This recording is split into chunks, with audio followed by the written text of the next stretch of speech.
What's it like when you hear your calling? Will you remember where you were? Will you ignore it? Or will you listen?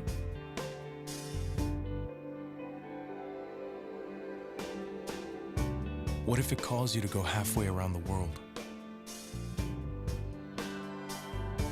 To share your skills? To serve people you've never met? To do things you never thought you could? What will you do when you hear your calling?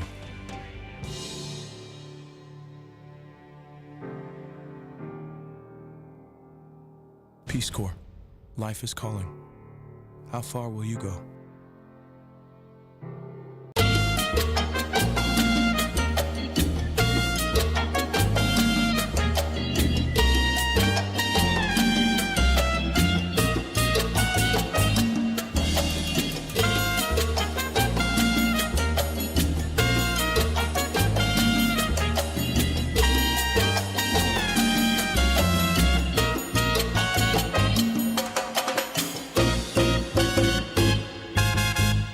Do you have to go number 1 or number 2?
We're back for an all-new edition of Capital City Sports. I'm Meredith Harvey. And I'm Jonathan Hilliard. Coming up on this week's show, the USC men's basketball team continues to sputter along.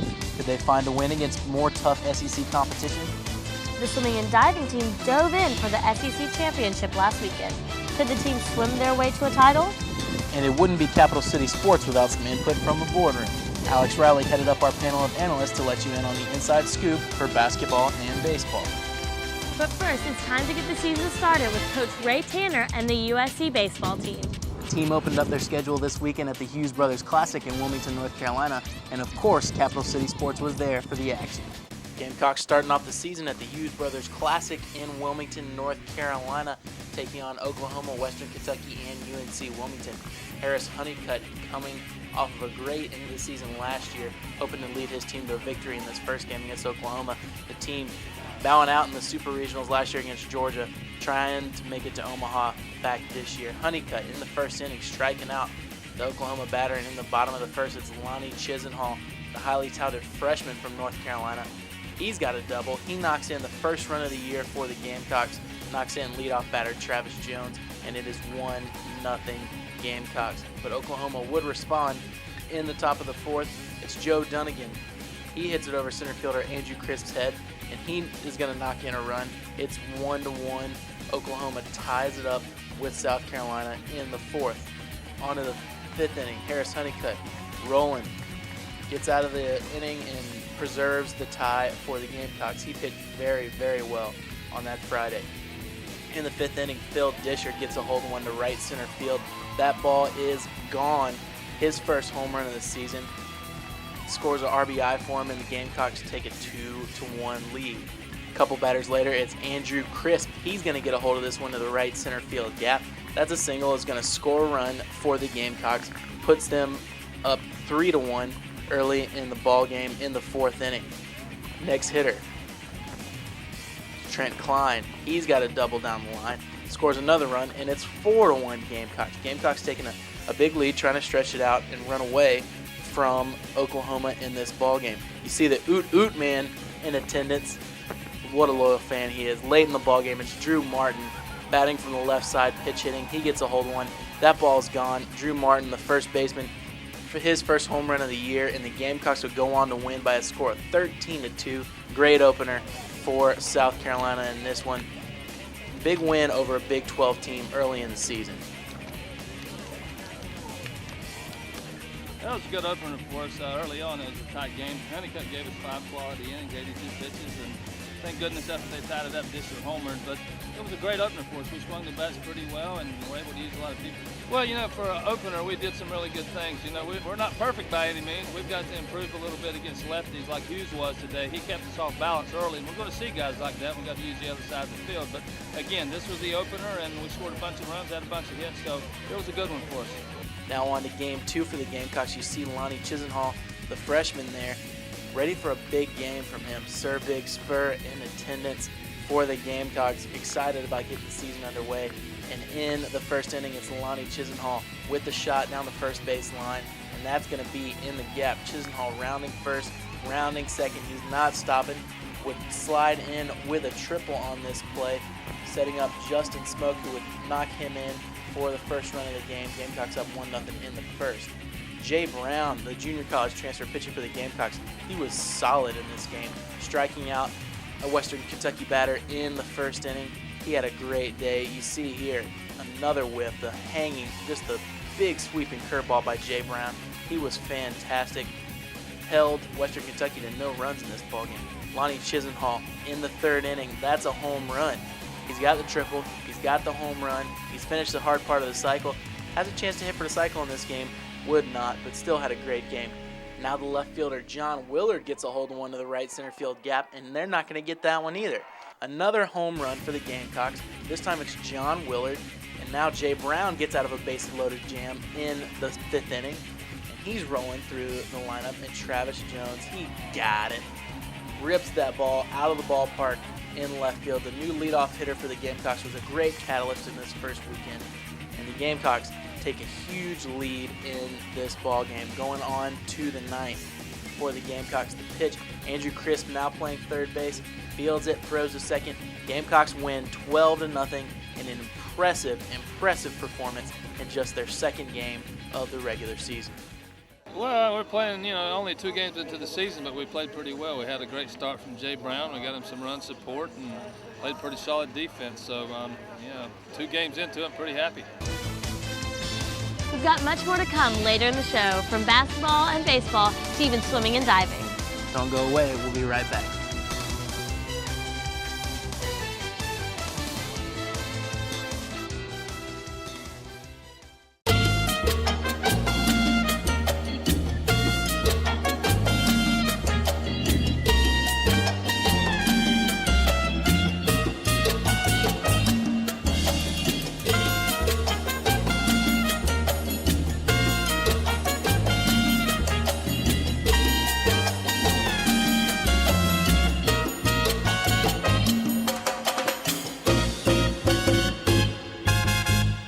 Do you have to go number 1 or number 2?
It's easy to tell if you've had way too many.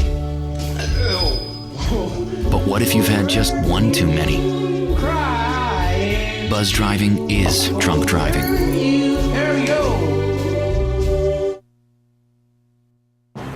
Today, the world we live in is fast-paced and ever-changing. We need a senator who will lead us into the future. We need courage. We need integrity. We need someone who won't walk away from trouble. We need Bag of Leaves. Cast your vote to elect Bag of Leaves in the midterm elections. If you're not voting, then who are you electing?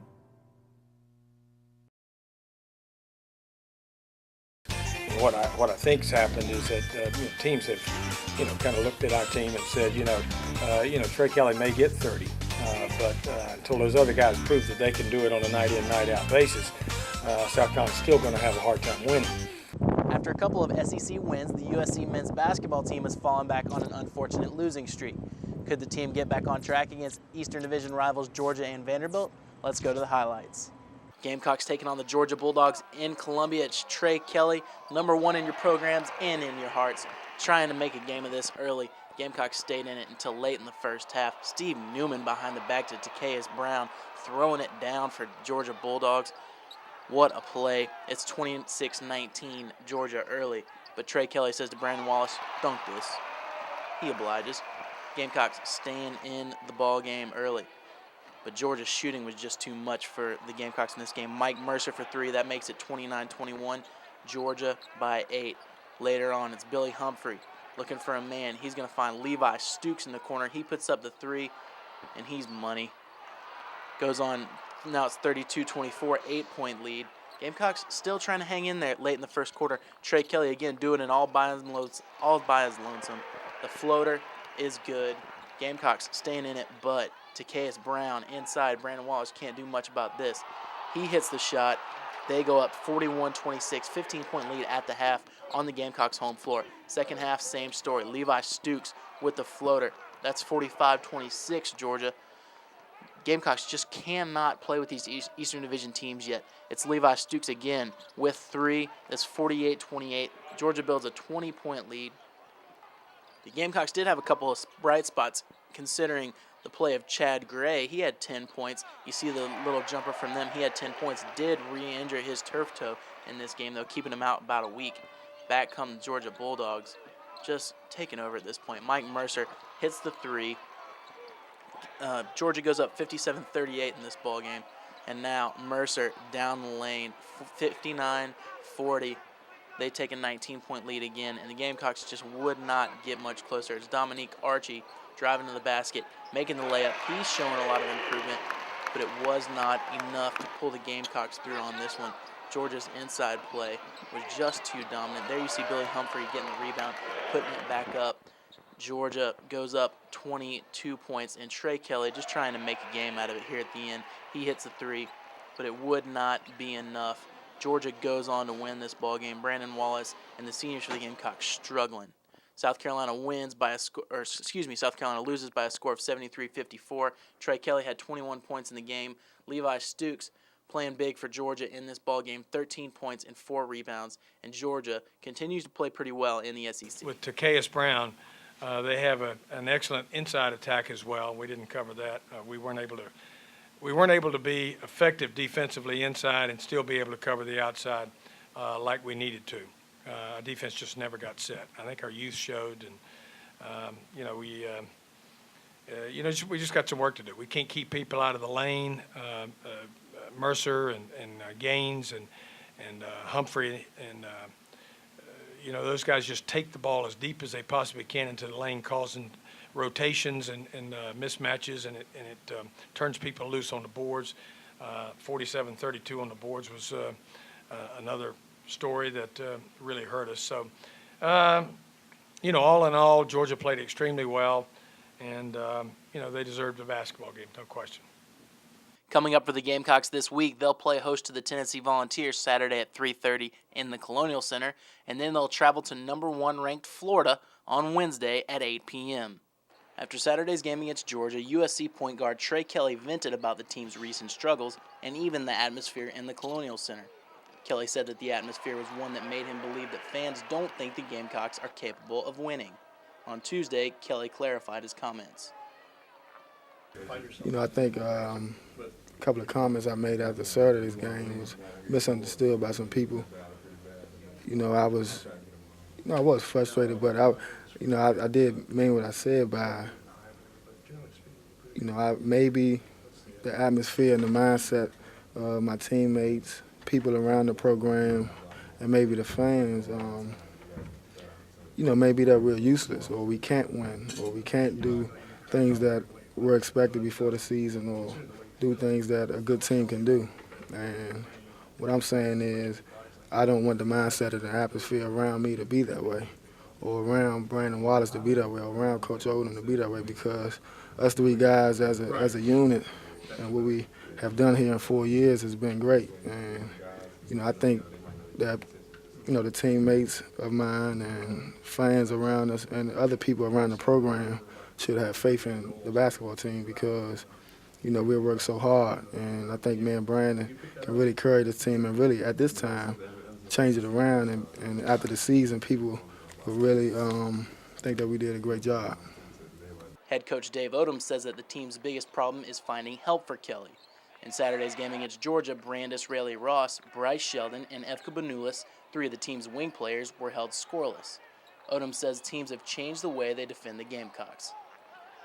And what I think's happened is that teams have, kind of looked at our team and said, Trey Kelly may get 30, but until those other guys prove that they can do it on a night-in, night-out basis, South Carolina's still going to have a hard time winning. The swimming and diving team competed for an SEC title last week, and SGTV was there with them. Find out how they did later in the show. But next, we'll get you caught up on all the latest basketball action from around the SEC. We'll be right back after the break.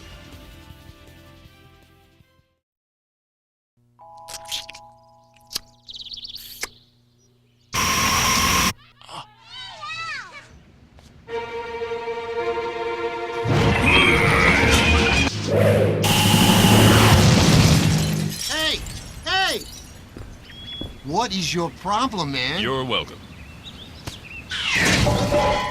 What the heck is wrong with you?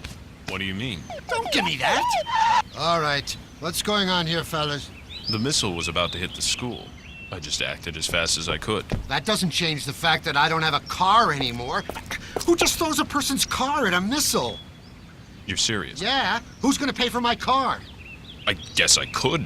Do you even have a real job? Yes. Do you have insurance? I saw the whole thing. Call me.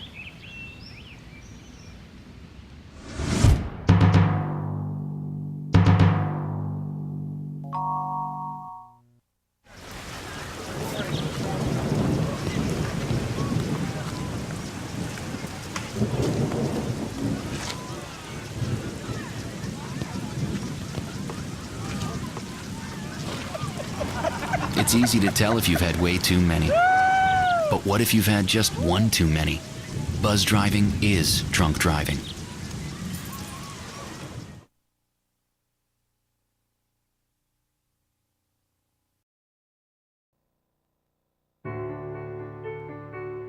What's it like when you hear your calling?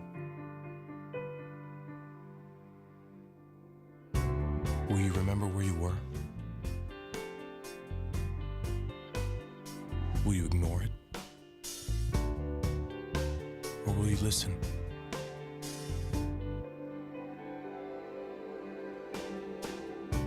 What if it calls you to go halfway around the world? To share your skills? To serve people you've never met? To do things you never thought you could? What will you do when you hear your calling?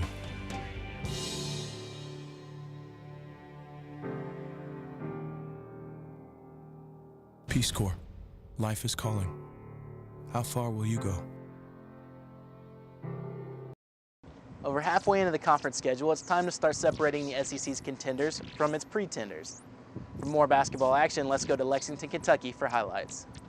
The number 18 Kentucky Wildcats playing host to the number 1 Florida Gators on rivalry week. Gators still unbeaten in SEC play. First half is Torian Green with the pass down to Chris Richards, and thank you very much. Gators take an early lead in this ball game on the assist from Green to Richards. Later in the first half, Joakim Noah doing a little fancy footwork down low with the baby hook. Gators build up a 9-point lead early in this ball game, and Lee Humphrey from across campus, for crying out loud. He's got the three. He can shoot, yes. But here comes Kentucky on the comeback. Jody Meeks with the steal. I think I'll dunk this, he says. Dunks it. Kentucky coming back, making a run at the end of the first half. Now it's Ramel Bradley looking for his big man, Randolph Morris, inside. He's got the baby hook. UK only down 4 late in the first half. Joakim Noah, kind of worried they blew this big lead here. But in the second half, Gators, Corey Brewer finds Joakim Noah, who finds Al Horford. Thank you very much. Back to the other end, Randolph Morris. He ain't scared. Little baby jumper. UK staying in this ball game. Move on to the end of the game. 26 seconds left. Corey Brewer hits the free throw. With 26 seconds left, the Gators are up 9 points. Ramel Bradley, he ain't scared. Three-pointer, that falls for him. Kentucky only down 6. On the inbounds play, Ramel Bradley with the steal. The shot, he hits another 3. UK only down 3 with 18 seconds left to go. Plenty of time. Now, 9 seconds left. Kentucky's got the ball. We all know who's getting the rock. It's Ramel Bradley trying to make something happen. He's actually going to get a shot off here with 1 second left, about a foot short from tying this ball game, scoring 9 unanswered points in the last 26 seconds, but Kentucky comes up just short. The Gators win 64-61 and preserve that unbeaten conference record. As you see, Corey Brewer led the Gators with 16 points and 7 rebounds in this ball game. Ramel Bradley carrying the Cats almost to victory. He had 20 points and 3 assists, but the Gators are victorious. Now to Knoxville, Tennessee. First quarter, Tennessee and Vanderbilt. Wayne Chisholm hits the 3. The big man can shoot the rock from the outside. Tennessee takes an early lead. Later in the first half, Wayne Chisholm again. Money. 8-0 UT early in the game. And Wayne Chisholm wasn't the only player hating in this building. It's Jawan Smith from the corner. He can shoot the rock. 11-0 Tennessee. Vanderbilt just could not do anything right early in this game. Again, Jawan Smith. P.S. You're 6 feet behind the line, brother. You can move up. No need. 16-3 Tennessee early in the game. And now, when this fella's on, you know it's over. Chris Lofton hitting the 3. Goes up 22-4. Vandy, let's not lie. They would score some points. For instance, Derek Byers is going to get a sick, nasty dunk right on top of Chris Lofton right there. Coming back from Vandy, it's Sean Foster with a 3. He hits that. Vandy only down 12. I'd like to be unbiased, but they just didn't do a whole lot more good in this game. It's Wayne Chisholm, not sure what to do. I believe I'll dunk this. He does. Tennessee up 19 points early in the second half. Now it's Ramar Smith with the steal. Behind the back, Wayne Chisholm. He good! That boy's good! 51-27, Tennessee. You gotta take another look at that one. The spin in the air and the throwdown. Good gracious. One more look. Ramar Smith, the freshman, to his fellow freshman Wayne Chisholm, the spin and the dunk. Tennessee dominating this game, and now it's Chris Lofton again. Good gracious, it's the Lofton of old. Tennessee goes up 27. They would end up dominating this ball game, just blowing out their in-state rivals from Vanderbilt. And Tennessee Volunteers making a little run here late in the season. They go on to win 84-57. Wayne Chisholm, 17 points, 12 rebounds for the Volunteers. For Vandy, Sean Foster led them with 15 points.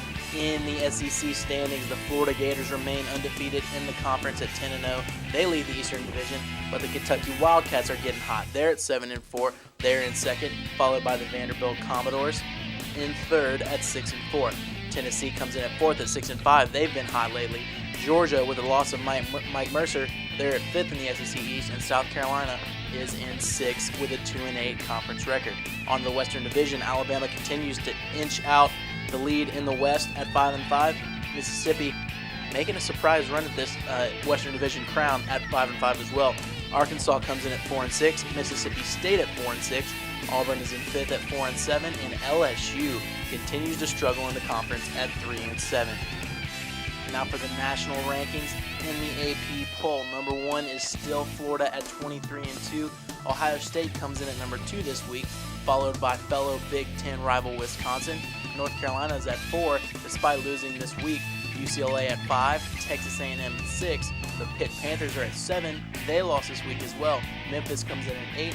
Kansas of the Big 12 at 9. And Washington State makes their first appearance at 10. Now for more on the college basketball scene, let's toss it to the men of the boardroom. Welcome to Capital City Sports' Boardroom. I'm Alex Riley. To my left, Ed Cahill of the Capital City Sports television show. To my right, Brian Saul, assistant sports editor at the Daily Gamecock. Guys, thanks for being here today. My pleasure. First topic we're going to start off with Carolina basketball. Obviously kind of in a rut right now. They're actually on the road playing Vanderbilt a couple days before this is actually going to get broadcast. So what do you think is going to happen with the rest of the season? How many more games can Carolina win? Well, I mean, I really don't know what you can expect from a team that's already in the bottom of the SEC East and what you can really hope for them to do. But they've really got to come out and they've got to grind out the rest of this SEC schedule and just hope to get some momentum going into the tournament. Because if they don't have any momentum going into the tournament, they're not going to stand a chance. Not that they really do anyways against the likes of Florida. But, you know, hopefully if we can make a good standing in the SEC tournament, we'll at least gain some respect for this horrible season that we've had.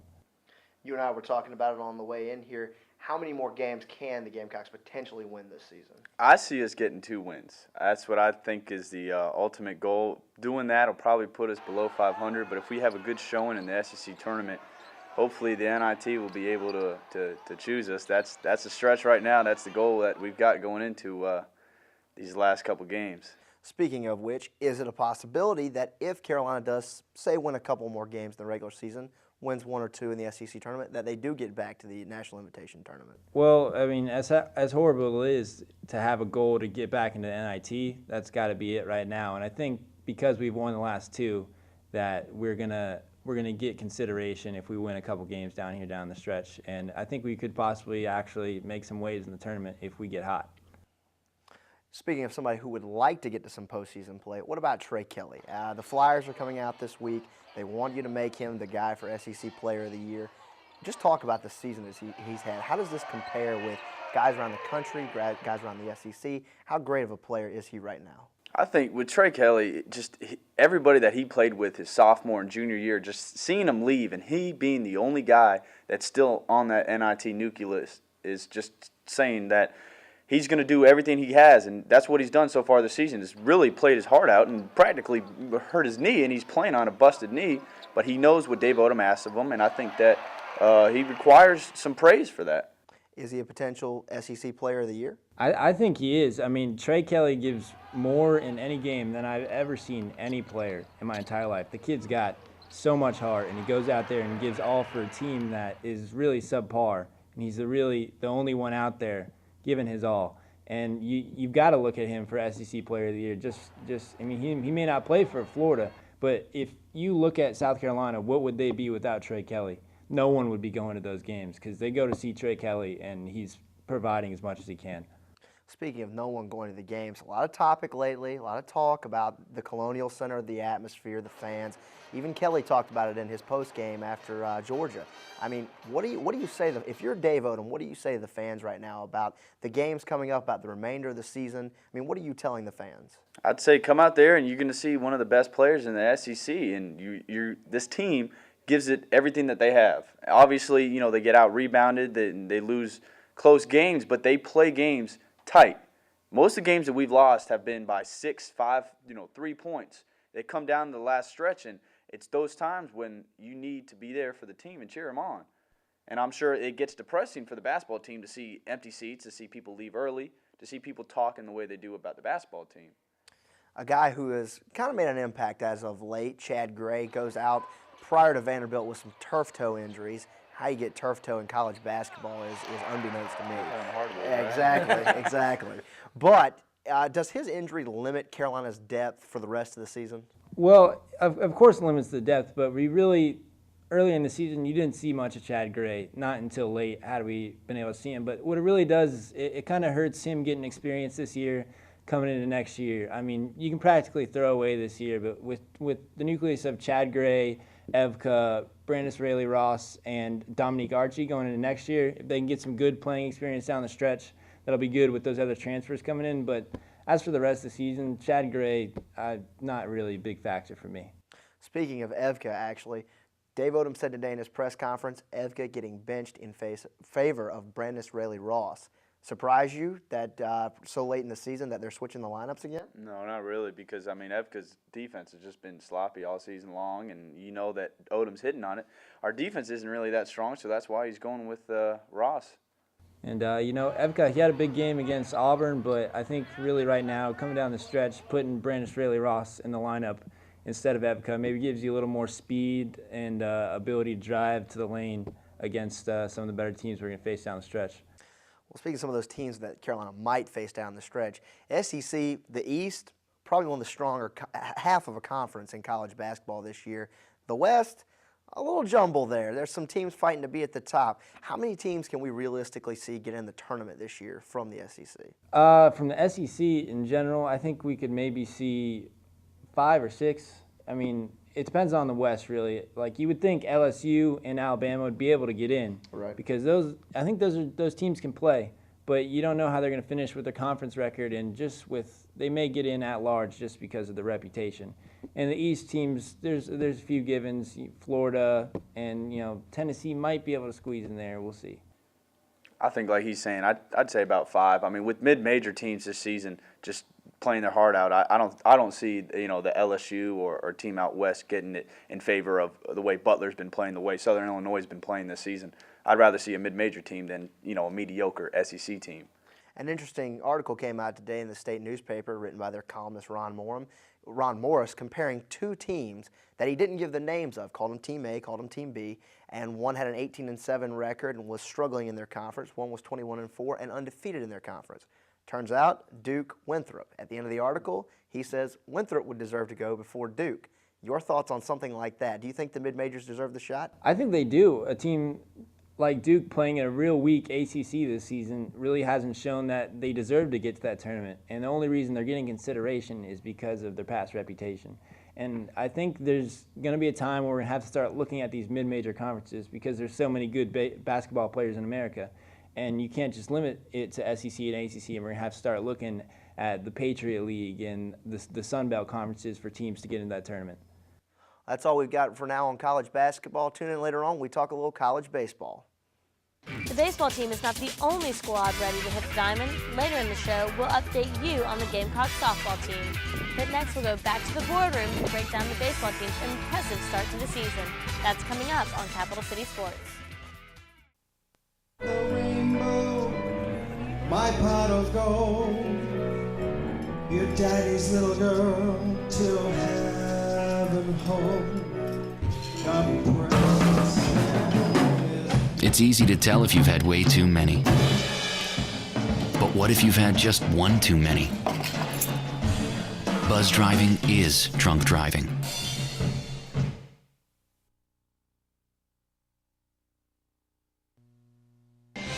Frozen Peas, respected member of our community for years, determined to always do just the right thing, committed to support the growth of our children, and effective at lowering bad cholesterol.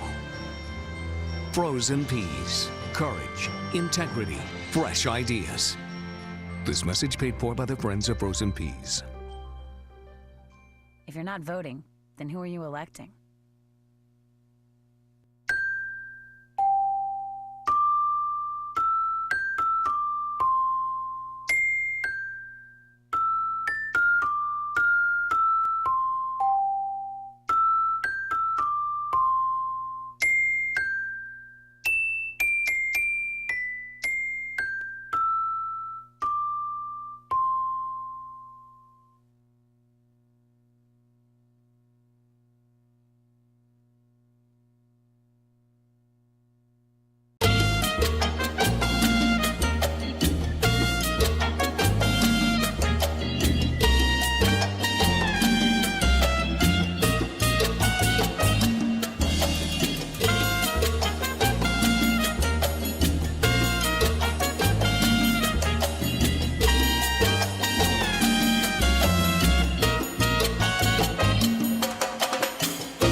have to go number 1 or number 2?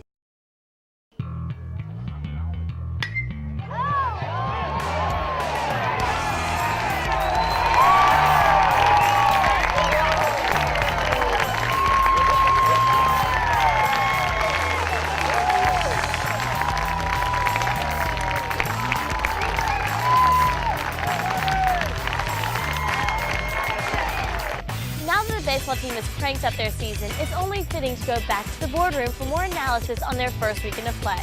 Here's Alex Riley and the rest of the guys from the boardroom. Welcome back to the boardroom, here with Ed and Brian again. All right, let's switch it up now, talk a little college baseball. Season started off pretty hot last weekend for Carolina. Scored 25 runs in the first 2 days. Had a little slip up over the Sunday game, pulled out a nail biter in the 11th inning. I don't know if you guys got to see any of it. What are your thoughts so far this early in the season for what little bit you've seen? I think it was a great first weekend, especially for some of the newcomers coming in, like Lonnie Chisenhall, and they played well. And even though they had a little trouble in that last game, I think it was good to have a little scare like that early on in the season to show that they're not invincible, and then they're not going to go out there and blow out people 12 runs a game. And I think that actually might have helped them. I know you were up for the Saturday game. I mean, what were some of your thoughts on what you saw out there from them? The two thoughts that I had was Jay Brown, the way he pitched. He pitched fantastic, and he had so much run support, but he still pitched the ball across the plate, got some outs, and that's what matters, especially from a freshman like he is. And Lonnie Chisenhall, he went 3 for 5 that day, but he had 5 good cuts on it. And he was trying to hit for the cycle because I knew that he got on that second triple, he rounded second base, and he kind of put the brakes on, wanted to, okay, and I just need a single, but then Coach waved him on in, and he followed the coach's orders, which I like. Yeah, that was something he said after the game. We asked him, did he know he was going to try to hit for the cycle? He said, well, Coach kept waving me. He said, if I'd have known that, I'd have probably stopped, but that's okay. I mean, with Carolina getting ready to go down to the Citadel this weekend, play another tournament, I mean, is it good, do you guys think, to play so many tournaments to start the season rather than a 3-game set where you have to see things over and over again? I think it's good for them to get in and mix it up with a different variety of opponents. That way they can see how they match up against everyone else and see how their game plan, how their lineup set up. And I think just the extended tournament play is going to give them some experience for the weekend series they're going to have to play as the season progresses. Speaking of Lonnie Chisenhall, SEC Player of the Week, and actually became Rivals SEC Freshman of the Week. Surprising? I mean, a hit for the cycle in a matter of 3 games. I mean, are you impressed with what he's done so far? I'm impressed with what he's done, but he was Baseball America's #2 high school baseball player in the country. So, I mean, we should expect this throughout the entire season from Chisenhall. Now, of course, the big question. Polls came out today. Clemson, of course, has not played a game yet. Rice, the #1 team to start the season, has played 5. They've lost 3 already. Clemson moves up to #1 in the Baseball America poll. Carolina follows suit, moves up to #2. In most of the polls, Carolina and Clemson are the top 3 teams. Does that make the drama coming up to 2 weekends from now series any more interesting? I cannot wait to go to the game, I'll tell you that much. Just the rivalry between these 2 teams and possibly a #1 spot in the rankings on the line. I mean, it's going to be a great game. But, I mean, as the season progresses, I really couldn't tell you how it's going to fold out. We both, Carolina and Clemson, playing tough SEC and ACC conferences, but looking at the recruiting from the past few years, it looks like the SEC is getting a little stronger, and I think that might help us out when it comes up to the rankings.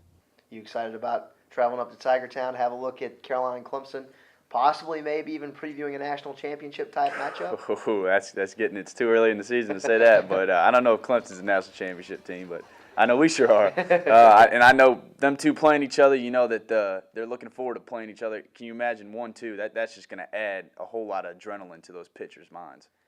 Well, that's all we've got for the baseball portion of Capital City Sports' Boardroom. Tune in next week. For Ed and Brian, I'm Alex. Have a lovely week. The 2007 South Carolina baseball team comes into this season with high expectations. Ranked as high as 3rd by collegiate baseball and 3rd in the NCBWA Top 30, the team fell 1 win short of the College Baseball World Series in 2006 will be expected to make the trip to Omaha this season. South Carolina ranks 4th among all NCAA Division I teams in wins over the past 7 years and hopes to add on to that total this year. Head coach Ray Tanner enters his 11th season with the Gamecocks. He has compiled 424 victories in his time at USC. Tanner spoke about the upcoming season. You want to be in a position at the end of the year to keep playing. You're going to win 40 games, you're going to win 50 games. You never can tell, but you want to make progress throughout the season. You got to build some depth with our position players and our pitching staff. We're going to have guys step up.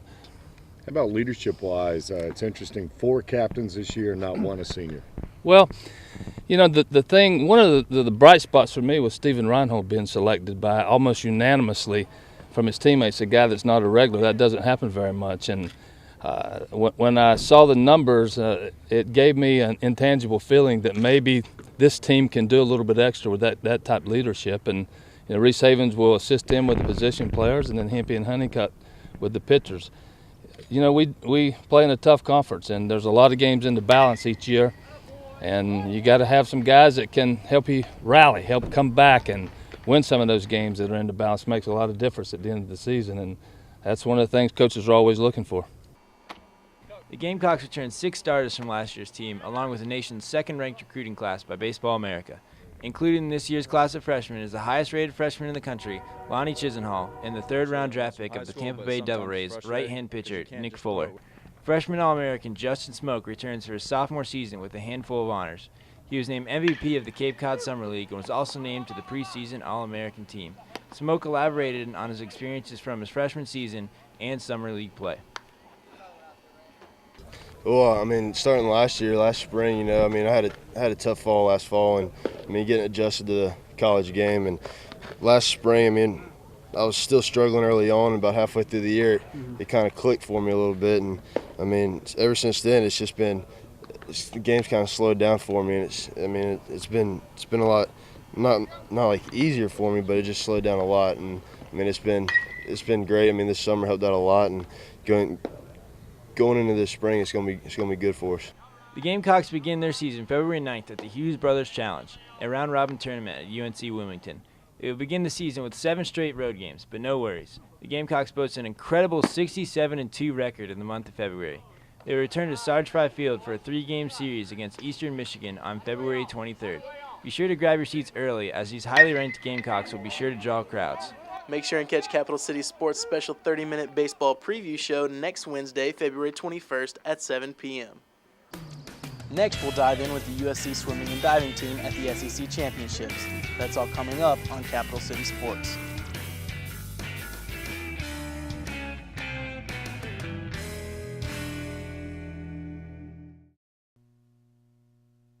He'll be a senator with integrity. He has my family's future in mind. He cares about young people. He's a hard worker. He's focused. Effective. I believe in Old Relish Packet. We need a condiment with values. He'll represent us well in Washington, and he is so good looking. Old Relish Packet and I were trapped 50 miles behind enemy lines. He saved my life. This message paid for by Citizens for Old Relish Packet. If you're not voting, then who are you electing?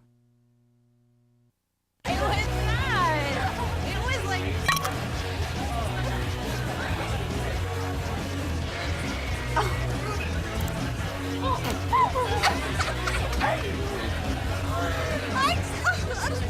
It's easy to tell if you've had way too many. But what if you've had just one too many? Buzz driving is drunk driving.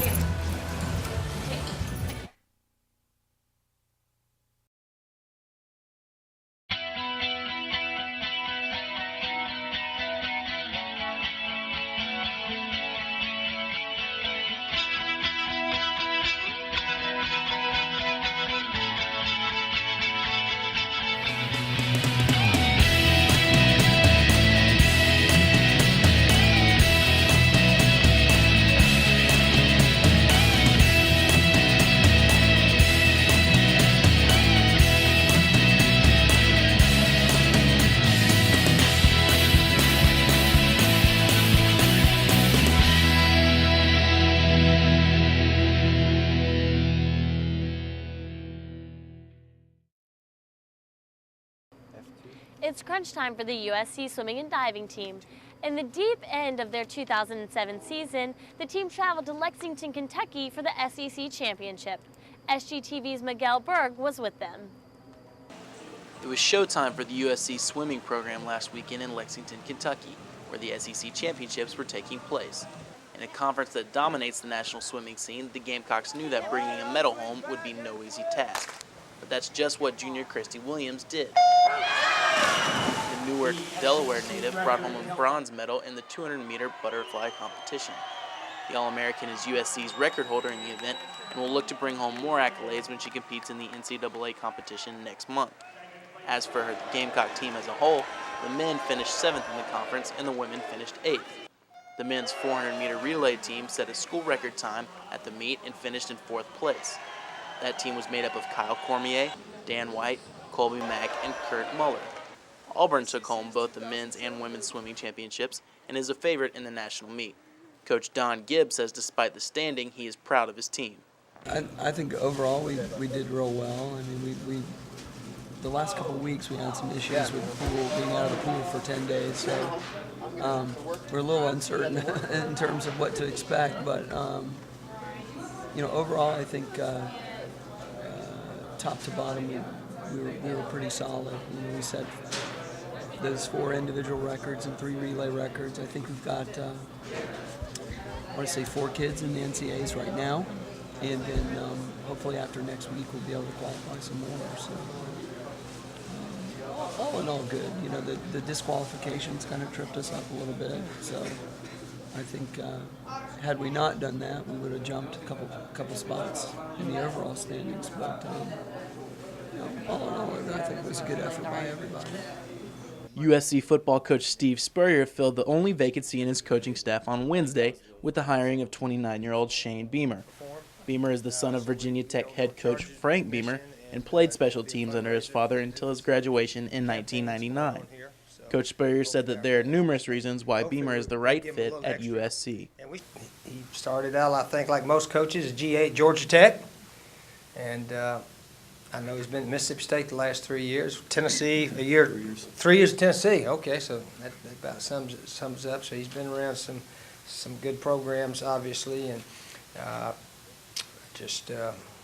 you know, I thought he was the kind of guy we're looking for. I thought he was the right fit for what we need to do better here. And we're excited to have Shane. He's got a proven record as a recruiter the last 3 years, and that's always a big plus when you hire a coach, what kind of recruiter he is, because we all know we're only as good as our recruiting, and guys, after they get here, the commitment level they have to become the best player they can be. Beamer will serve as the outside linebackers coach for the Gamecocks, as well as the co-special teams coordinator. He was the recruiting and special teams coordinator at Mississippi State, where he has been for the last 3 seasons. The young coach says that he is excited about this opportunity.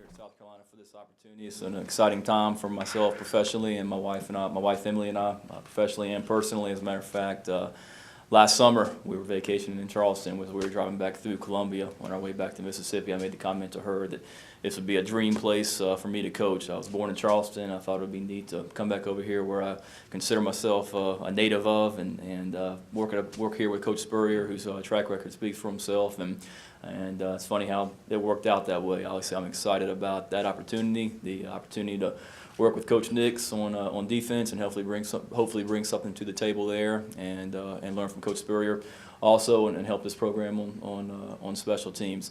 I guess the first time I ever met Coach Spurrier was in 1999 at the Heisman Trophy dinner up in New York. I think it was the year Ron Dane won the Heisman Trophy, and that was the year my senior year at Virginia Tech, and we had played we're playing in the national championship game later that month, or in the first, right after December and January. And I'd gone up to the dinner with my dad on Monday night after the Heisman ceremony, and that's the first time I met him. And obviously, if you're a fan of college football, you know who Coach Spurrier is. And when he was with the Redskins, I went up there a couple times to visit, and he was very welcoming and to let me come in and watch practice and spend a couple days with those guys. And that was really the background. Coach Spurrier talked about what it takes to coach under him at USC. First of all, you got to be a pretty decent guy. You know, if you like to argue and fight with everybody, you can't work for me. So we're going to all get along. We're going to have fun together and enjoy being around each other and so forth, and have a lot of family time and all that. And that's probably the first criteria. But then other than that, you know, ability to coach, ability to recruit, and ability to look out for players that you coach. You know, have a feel, a responsibility for your players to do well, to graduate, be a success after they play here. And I think Shane obviously falls in that category in all those areas. So we're excited to have him here, and we're anxious start talking a little football and seeing what we can do a little bit better and this, that, and the other.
It's easy to tell if you've had way too many. But what if you've had just one too many?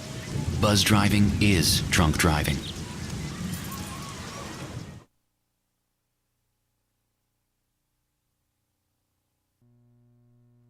The bear climbed over the mountain, the bear climbed over the mountain, the bear climbed over the mountain, and what do you think he saw? What do you think he saw? What do you think he saw? The bear climbed over the mountain, the bear climbed over the mountain, the bear climbed over the mountain, and what do you think he saw?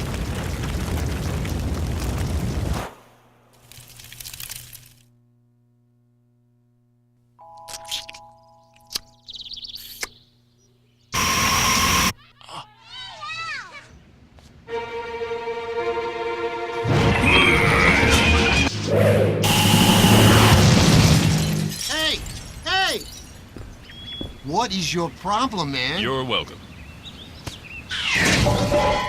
What the heck is wrong with you? What do you mean? Don't give me that! All right, what's going on here, fellas? The missile was about to hit the school. I just acted as fast as I could. That doesn't change the fact that I don't have a car anymore. Who just throws a person's car at a missile? You're serious? Yeah, who's gonna pay for my car? I guess I could. Do you even have a real job? Yes. Do you have insurance? I saw the whole thing. Call me.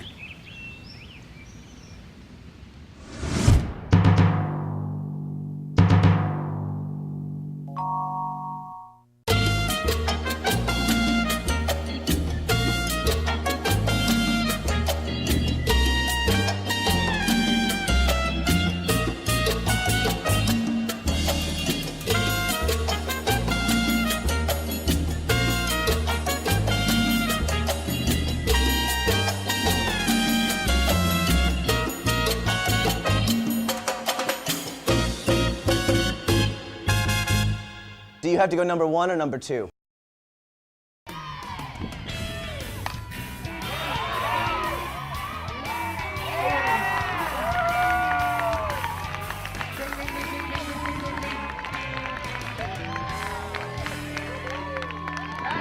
USC softball coach Joyce Compton has her team geared up for the 2007 season. Last week they won the tournament at FAU and were looking to win their first home game of the season on Wednesday night. The Gamecock softball team coming back home for the first time this season. They are 5-0, champions of the FAU tournament, at home to face the Western Carolina Catamounts. First inning, it's Kate Palou. Dominate, strikeout in the first inning. She strikes out Nikki Boast. She was rolling early on in this game. In the second inning, Palou showing off the leather, snags it to first. She strolled through the first couple innings of this game. Gamecocks now with a chance to make some noise. Bases are loaded in the second inning, and it's Tori Martin, and she's popping it up. Can't get the job done. It stays 0-0 through the bottom of the second. Western Carolina dodges a bullet. Now, we move to the fifth inning. It's Kate Palou whiffing the Western Carolina Catamounts. They go into the fifth inning, the South Carolina Gamecocks, and this time they were not going to squander this opportunity. In the fifth, it's Adele Voigt using a little slapper, getting on base on the air by the second baseman. They'd regret that, by the way. very next play, it's Adele Voigt using the legs. You see, the pitch is taken. Adele Voigt, she didn't take second. And ladies and gentlemen, it doesn't really matter what base she's on because she's got a little gift waiting for her. Happy Valentine's Day with love from McKenna Hughes. 2-run homer. Gamecocks go up 2-0 in the bottom of the 5th. McKenna Hughes adds to her career total. She is the all-time leading home run hitter in Gamecock softball history. Later in the game, it's Western Carolina trying to mount a comeback here late. Kate Pellew was having none of it. In the 6th inning now, first baseman has got that taken care of, 1 out. Pellew, you're going to do this one all by her lonesome. Strikeout. Please, get off the field. Good gracious. Pellew went 6 innings of no-hit softball. She was on fire. Gamecocks trying to get some insurance in the 6th. It's Lindsey Walker being plunked. Can't do that to my girl. Come on now. They'd make them pay for that one. Here comes Becky Martinez with the bunt. Whoops. That's going to score a run. Gamecocks pick up a little insurance in the 6th inning, but they weren't finished. Runner on first, runner on second, runner on third. It's going to be Miss Ashton Payne delivering for the Gamecocks. 1 run comes in. It's 4-0. Good girls in this situation. And Kate Pellew would take that into the 7th inning. But Western Carolina can make a little comeback in the 7th inning. The double puts it at a 4-1 game. But Kate Pellew just wasn't going to let this one get away, ladies and gentlemen. In the 7th inning, here it comes. The pitch to Western Carolina's boss, grounded to third. They're going to make that play, and the Gamecocks win their first home game against Western Carolina. 4-1 is your final score in this one. Gamecocks move to 6-0 on the season. Great start for Joyce Thompson and the squad. As you can see on our Capital City Sports scoreboard, the Gamecocks take this one 4-1. McKenna Hughes with the home run. She was the hero of the day. For Western Carolina, Mindy McKenzie pitching a pretty solid game. 6 innings and 7 strikeouts for the Catamounts. But the Gamecocks are victorious in the end.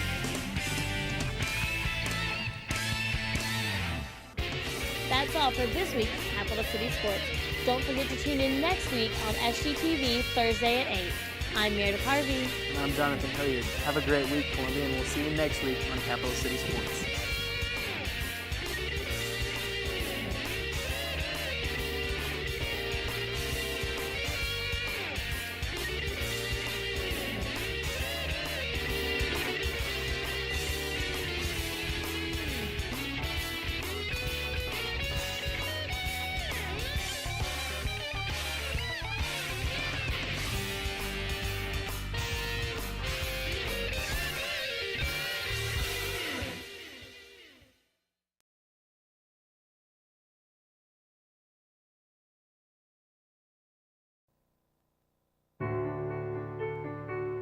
What's it like when you hear your calling?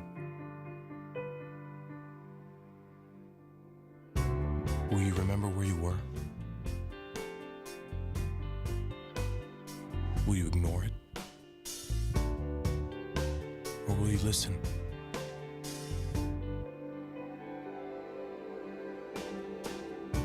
What if it calls you to go halfway around the world? To share your skills? To serve people you've never met? To do things you never thought you could? What will you do when you hear your calling?